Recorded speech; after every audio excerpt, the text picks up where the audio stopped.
Hello everyone, welcome back to our next video based on class 11 computer science. So this one is another revision question that we are going to do. Write the correct method to do the following. So you need to identify the correct function for this particular description. To insert an item to the end of the list. So to insert an item to the end of the list, which function that we will use? Just identify the answer based on this. So which one? Append or extend for insert an item to the end. So definitely that's append function.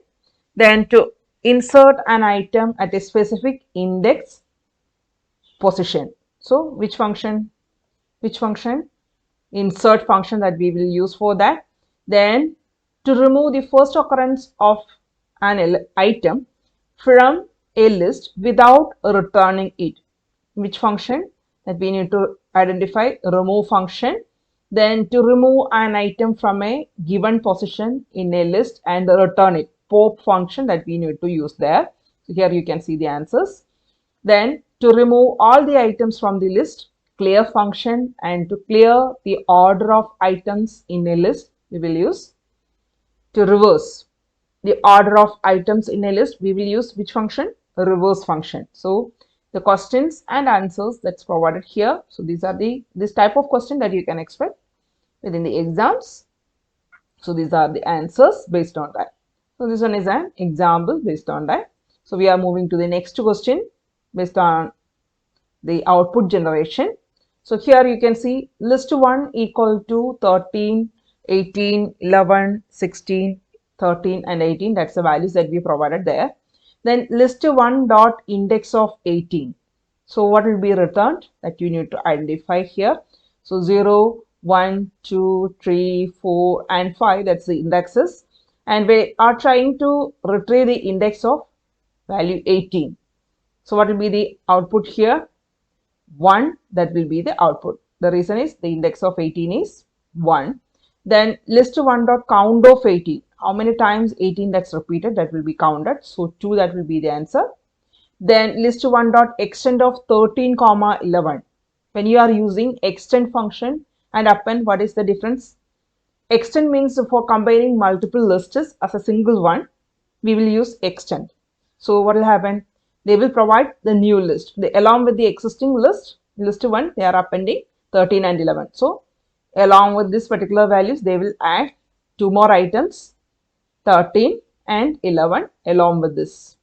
Then we are providing list 1 dot count of 13. So how many times 13 is provided there after adding this particular element? 1, 2, 3. So 3, that will be the output for this one. So like this, you need to identify the answers based on this. So we are going to execute this particular command within the IDLE. So we can get the answer easily. So I'm taking the IDLE. And within the IDLE, we are going to take the script mode, and within the script mode, we are going to do the rest of the thing. So here, I'm going to paste the command. So we taken the list, then index function, then count function, then we extend the data, and after that we are counting the number of values that's already provided. We are using the count function. So what will be the answers for this? 1, 2 and 3. 1, 2 and 3. So here we are not printing the same thing after extending. So 1, 2 and 3, that's the answers that we will get. Index, then count of 18, then count of 13. 1, 2, 3, like that we will get the output. So if you need to identify the output based on the second one, you can provide one more print statement there. Print of list 1. So we can identify how that's taken there within the extend function. List 1, that's case sensitive, that's why we got an error message there. So list 1. So here you can see the value is taken as the continuous section. So that's the first output generation question. So we are moving to the next one. List 2 equal to 5, 10, 15, 20, 25. Then we are using the slicing mechanism there. So whenever we are using the slicing, what you need to remember, this one is a starting value. Here the ending value that we didn't specify there. So up to end, they will iterate. And here the step value is 2. So how that will be taken, that we are going to identify 0, 1, 2, 3 and 4, that will be the index, and 1 to ending. So 10 to ending that they will take.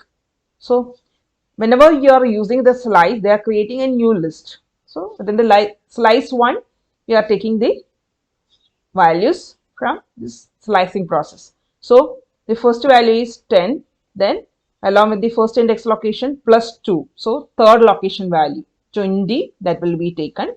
Then again 2 means 3 plus 2. So that particular value is not there. So only 10 and 20 values that will be retrieved there. Then here we are providing list 2, then minus 1, then colon, the ending value is not provided, and the step value that we are provided with the minus value. So what will happen? The reverse indexing that will be taken there. Minus 1, minus 2, minus 3, minus 4 and minus 5, that's the reverse indexing. And when you are providing minus 1 plus minus 2, what will happen? Minus 1, that's the starting value they will take within the slice 2. So 25, then minus 1 plus minus 2, minus 3. So minus 3 location value is 15. So that will be taken. Again minus 3 plus 2, minus 3 plus minus 2. So what will happen? Minus 5. So minus 5 is 5. So these three values that will be taken there. So like this, they will take the data. And after that, we are getting the sum of slice 1. Sum of slice 1 means we are getting the sum of 10 and 20. So what will be the output there? 30. And then we are getting the sum of this particular value. So what will be the sum? Sum of slice 2. 25 plus 15 plus 5. So that total that will be taken. 45 that will be taken there. 25. So like this, they will take the value. Then we are going to counter check what's the output that we got. Then here max of slice 1 and min of slice 2. Max of slice 1 and min of slice 2 means how that will be, how they will retrieve the maximum value from the slice 1. Maximum value is 20 and then plus minimum value of slice 2, 5. So the answer will be 25. So like that, we generated the output for this particular section. So you can see the output. So like this, we can provide the slicing mechanism. And we are moving to the next question. Write a program to calculate and print the sum of all the odd indexed numbers in a list of integers after obtaining the list as input from the user. So you need to accept the value from the user within the runtime. So either we can use eval function or otherwise we can depend on append function. Within the runtime, we can accept the value. So I will show you how we will do that. So as the first step, we will provide a for loop for I in range of, just assume that if you need to accept 5 values within a list variable, we will provide the list declaration LL equal to a blank list that I provided here, and then I'm going to provide LL dot append of. Append of, within that I'm going to provide input function, input enter value. So like this, we can accept the value within the runtime to a specific list. And then after that, if you print the same thing, you can see whatever we inserted there. So I'm going to execute this one. So the first value they are asking, so I am providing 11, then 22, then 33, 44 and 55, and that's printed as a list. Why they provide that particular data within single quotes? We inserted the value as a string. So whenever we are using input function, the default type that will be accepted is string. So if you need to convert it to int, we will provide int of function there, int of. So we are converting the value to integer. So here the same thing that I am providing. So here you can see that particular values that's taken as an integer. So instead of this one, you can use eval function also.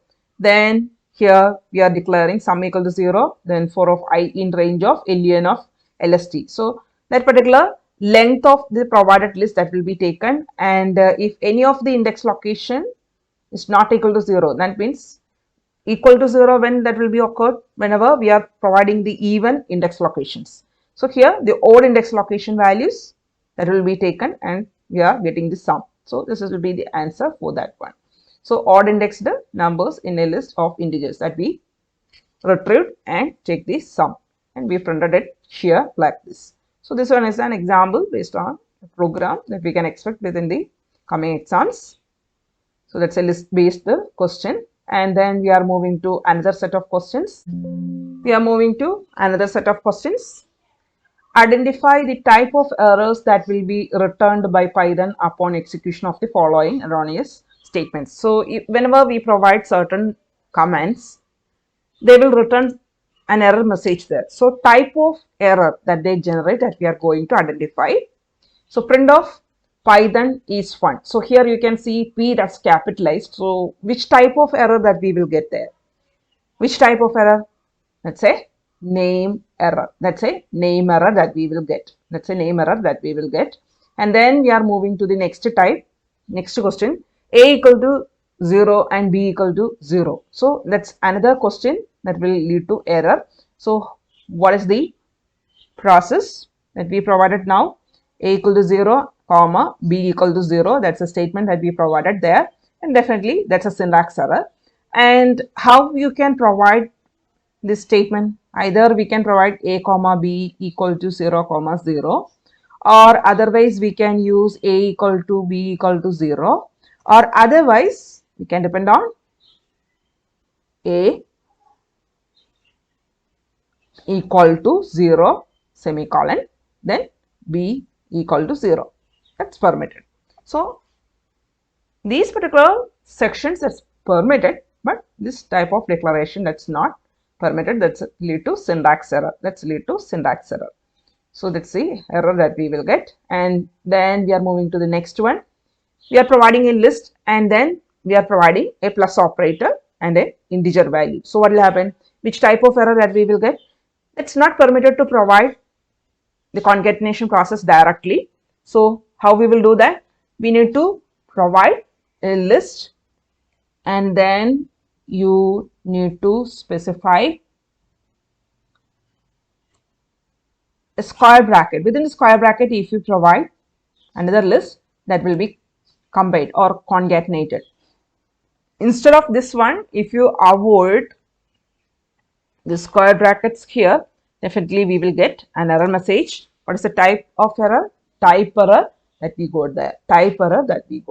So that's another thing that you need to remember. Type error. Then next one, int of 10. So we provide a string type value there and we are trying to convert a particular value to integer. So that's not permitted here. So what will happen? We will get an error message here. So what will be the type of error that we will get? Value error. Invalid literal for int with base 10. So like this, we provide the value and we got the error message like this. And then we are moving to the next question based on the section.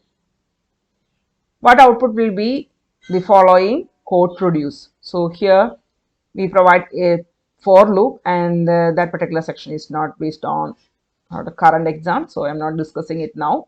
So we are moving to the next question. Another question. Write a Python program to put the odd and even numbers from a list of numbers into two separate lists and print them. So as the first step, we will accept the value as a single list and from that we will differentiate or we will provide separation as odd numbers and even numbers. So for that we will create two lists separately. So here as the first step we used the eval function for accepting the value and then we declare two blank lists for accepting the even numbers and odd numbers and modulus 2 double equal to 0 means we are counter checking whether it's even or odd. If it's even, we will append along with the even number section and if it's odd, they will be added along with the odd list. So what will happen when you provide this particular statement for num in list? Here we accepted a list variable. Within the runtime by using eval function. So just assume that you inserted 10 comma 11 comma 12. So what will happen? As the first step, this is the list that we provided and that will be passed to here. So 10 comma 11 comma 12, that will be there, and the first value, that will be 10, and if of 10 modulus 2 double equal to 0, that's true. So that will be added to the even. Then again the else block, that will be avoided from the execution. Again the 11, that will be retrieved, 11, that will be retrieved, 11 modulus 2 double equal to 0, the condition is false, so else part, that will be executed, and 11, that will be added along with the odd section. So like that they will execute the coding. So this is the process of providing a program. So this one is the question and this one is the answer for that one. So here you can see 1 2 3 4 5, that's the input, and we got the even elements and odd elements like this. So this one is another example based on the list section. We are moving to the next question. Write a Python program to remove the duplicate elements from a list of numbers. The program should display the changed list after sorting the number in ascending order. So we need to remove the duplicate elements. So here we are using the eval function for accepting the value within the runtime. Then we are retrieving the values from the list variable. So this list variable that we provided for the traversal, so they will accept the values within the num variable as one by one. And lst, if lst dot count of num, the retrieved value is greater than 1, if that's provided, then lst dot remove of num. So that particular value, that will be removed from the existing list. Then we are providing lst dot sort function and we will print it. So this one is a simple program. So write a Python program to remove the duplicate elements from a list of numbers. The program should display the changed list after sorting the numbers in the ascending order. So we accepted the value within the runtime by using eval function, and then we retrieve the values as one by one, and we are counter checking whether the count or any values, if that particular value is repeated or not. If it's repeated, definitely the value will be, the count value will be greater than 1, and then we will remove that particular first occurrence of that particular value. So duplication, that will be avoided. So like this we can do the program. Then lst dot sort function, lst dot sort function, what will happen? They will automatically sort the data. They will automatically sort the data. So like this we can solve this program. And then we are moving to the next question. Write a Python program to create and print two tuples, tup2 and tup3, containing the squares and cubes of integers 1 to 10 respectively. Use only one for loop. That's a question. We need to use only one for loop for the entire process. So here we are providing a blank tuple like tup2 equal to tup3. Then we are providing 1 to 11 values within the range function and num into 2. So what will happen? They will take the squares. Here you can see create and print two tuples, tup2 and tup3, containing the squares and cubes. So into 2 means they will take the square, and into 3 means they will take the cube. So like this we will tabulate it, and that will be stored within two tuples like this. So that's another simple program based on tuple. So as the first step, we declare an empty tuple, and then we provide the range function from 1 to 11. So 1 to 10, that will be executed. 1 to 10. The value that will be executed here is 1 to 10. As the first step, the num variable will be 1. So 1 into 2. So 1 raised to 2, that will be executed. So that value will be stored here. And then 1 into 3. That means 1 raised to 3. So that value will be stored here. So like this they will execute, and the tuple that's concatenated, or we extended the tuple by using the plus operator, then this variable comma. So they will definitely change the address location, but the same variable that we are using here. So like this we can solve this particular program, and here you can see the values for that inserted value is this one, inputted value is this one, and we got the output like this. So this one is another example based on the tuple generation. It's a program, and we are moving to the next question.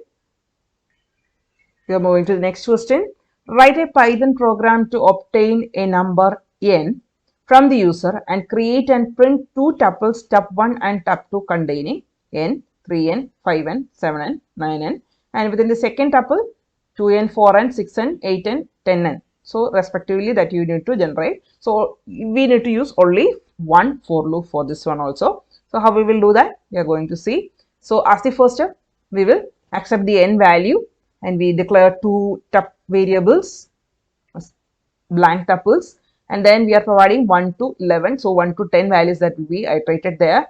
And I modulus 2 double equal to 1.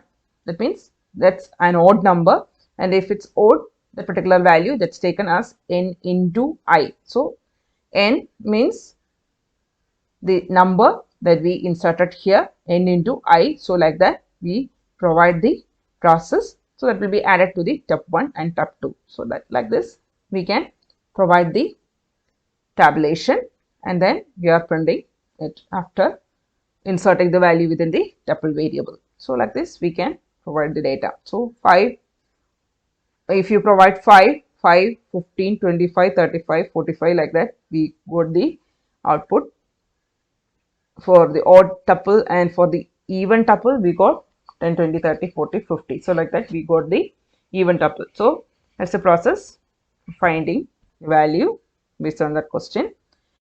So this one is another set of question. Define the following terms: child pornography, credit card fraud, cyber stalking, cyber warfare, and cyber forensic. That's the theoretical sections that we can expect in the coming exams. So here, this is the answer for this one: child pornography. So here you can see the content based on that. Credit card fraud. This involves the use of credit or debit card to obtain the money or acquire properties without appropriate authorization. Then cyber stalking, the theory is already there, it's provided there, just read it down. Then cyber warfare, this use of internet to conduct violent acts that results in loss of life or significant bodily harm in order to achieve political or ideological gains. Then cyber forensic, that's also provided here, please read it. This one is a theoretical portion we can easily attend. And we are moving to the next question. The following Python program asks a student in how many subjects or he or she has appeared for an exam. Then it asks for the marks in each subject, calculating the average and prints the result. The program given below is incomplete. Complete the program by filling the blanks with the correct Python statement. So here certain statements are missing. You need to identify the correct statement for this. So this one is the question. So just try to identify the correct statement based on this. So here you can see the coding section, and we are moving to the answer based on this. So certain statements are missing here. You need to fill it based on the provided instruction. So we are moving to the answer. So this one is the answer. So here you can see, as this first step, we need to initialize the variable sum equal to 0. Then within the range function, we will provide the iteration process, so that we will provide then this accepted value that we passed it to here, and we converted it to integer, and we provide the addition process, and then we tabulated it like this. So this one is the answer for this question. So we are moving to another question. The following Python program finds the median of a list of numbers. Median is defined as the middle value and is found out by first sorting the number in ascending order, and after sorting, if the number of elements is odd, then median is the middle value. If the number is even, then there will be two middle values. The median is calculated by as the average of two middle values. So this is the instruction, and you need to complete the coding for this one. So this one is the coding. Certain statements are missing, so you need to identify the correct statement for the missing section. So this one is the answer for this one. Please go through this particular section and just try to complete it by yourself, and I'm going to show the answer for that one.